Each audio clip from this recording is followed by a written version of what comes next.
हर हर महादेव। श्री राधे राधे।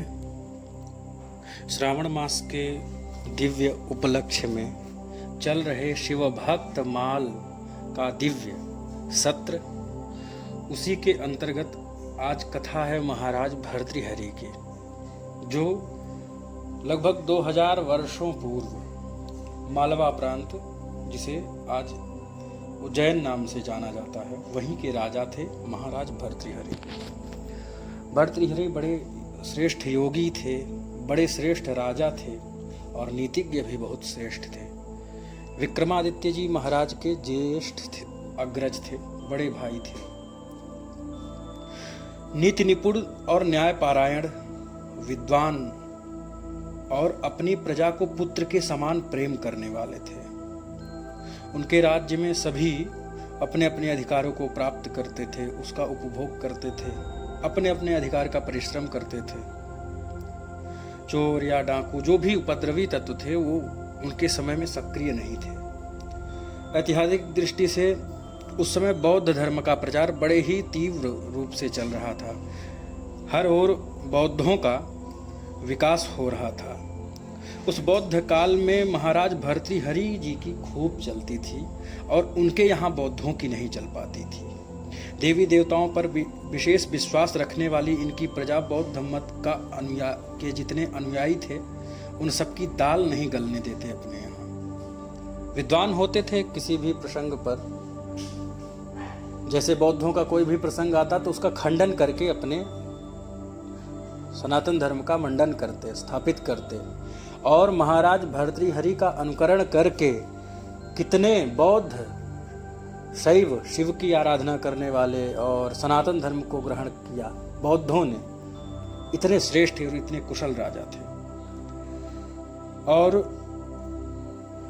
हर स्थान पर उनके राज्य में ब्राह्मणों द्वारा शिवार्चन होता था और वह स्वयं भी प्रेम सहित विधिवत पार्थिव पूजन करते थे। पार्थिव पूजन में जैसे श्रावण मास में पार्थिव शिवलिंग का विशेष महत्व है, उसमें मिट्टी का बना करके लोग अभिषेक करते हैं। कितने ही बौद्धों को उन्होंने सनातन का मार्गदर्शन किया। सर्वगुण संपन्न होते हुए महाराज भर्तृहरि में एक न्यूनता थी। उनकी पत्नी पिंगला उनसे अनंत प्रेम करते थे, आसक्ति थी उनमें, और इतना अधिक विषयासक्त हो गए थे कि कुछ भी समझ नहीं पाते, केवल उन्हीं के ध्यान में, उन्हीं के प्रेम में डूबे रहते। और सत्यता तो ये है कि इंद्र का आयुध पुरुष जो झेल सकता है, सिंह से बाहें मिलाकर खेल सकता है, विद्ध कर देती सहज बंकिम नयन के बाण से, और जीत लेती रूप सी नारी उसे मुस्कान से। नारी मुस्कान से जीत लेती हैं बड़े बड़े पुरुषों को, वीरों को, बलवानों को। और यहाँ पर किसी कवि ने कहा है कि अविनाशी बिच धार तिन कुल कंचन अरुणार, जो कोई इनते बचे सो उतरे पार, सोई उतरे पार। मतलब इन सब से बचने वाला जो चंद्रमुखी हो, द्विजराज मुखी मृगराज कटी, गजराज पराजित मंद गति, यदि साललना हृदयंगमिता, क्व जपः क्व तपः क्व समाधि विधि।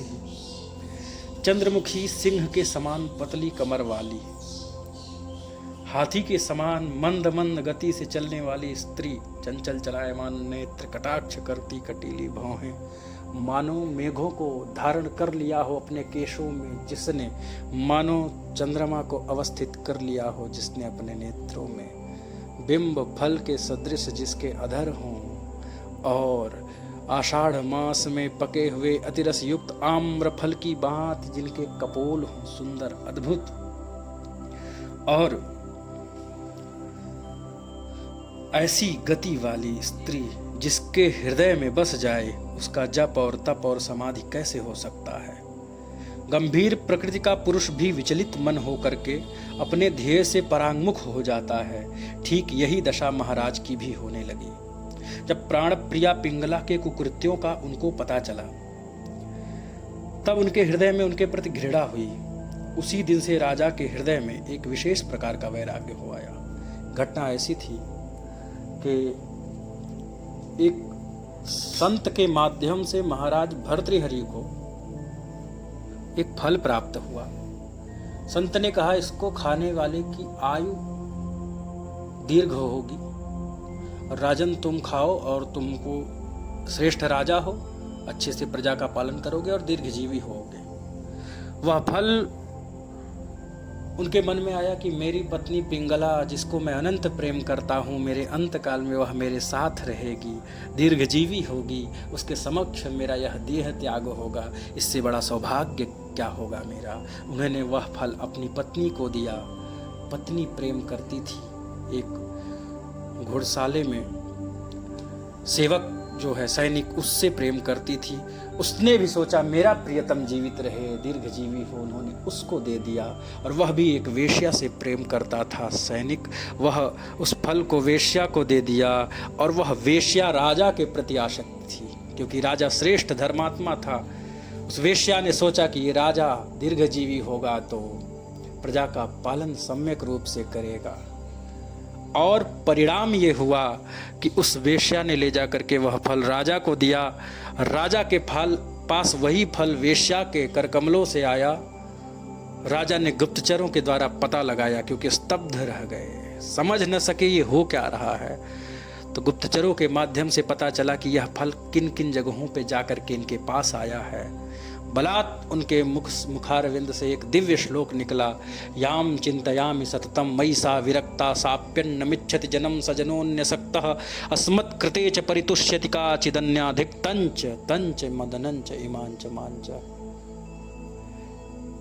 जिसका सतत चिंतन मैं करता हूँ वो मुझसे विरक्त होकर के किसी अन्य में आसक्त है।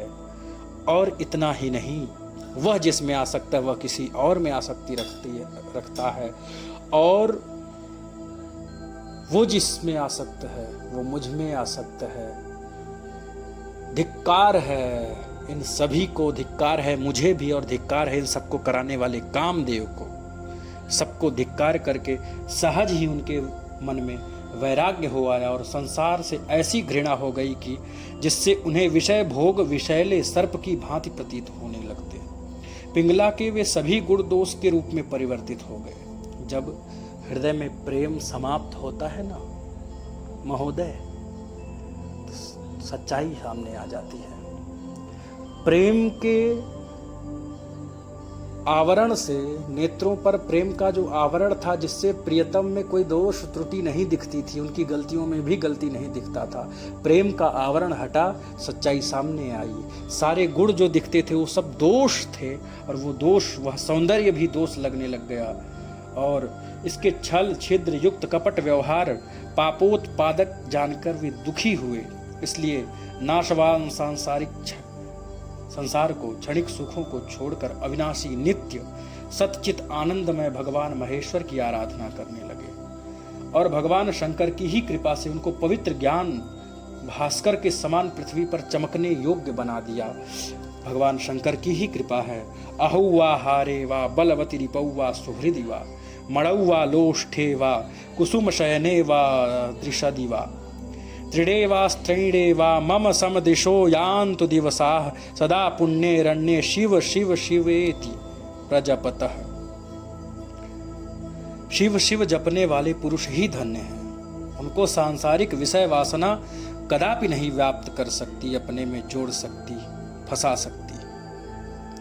इसलिए वे सब राजपाट छोड़ करके शिव जी का भजन करने लग गए। भगवान शंकर की कृपा से वे इतने बड़े ज्ञानी हो गए कि जिससे उनका नाम पृथ्वी पर अमर हो गया। इनके प्रमाण के लिए उनका शतकत्रय, नीति शतक, श्रृंगार शतक और वैराग्य शतक देखने योग्य है।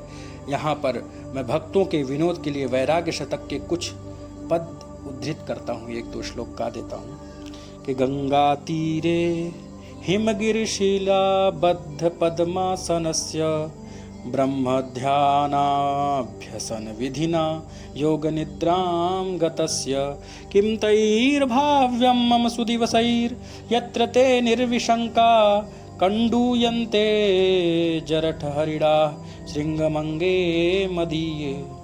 इस प्रकार अद्भुत भगवान शिव की आराधना करके श्रेष्ठ भर्तृहरि जी हुए हैं। और भगवान शिव के भक्तों का चरित्र श्रवण करने से शिव की भक्ति बढ़ती है। जरूर श्रवण करें। राधे राधे, हर हर महादेव।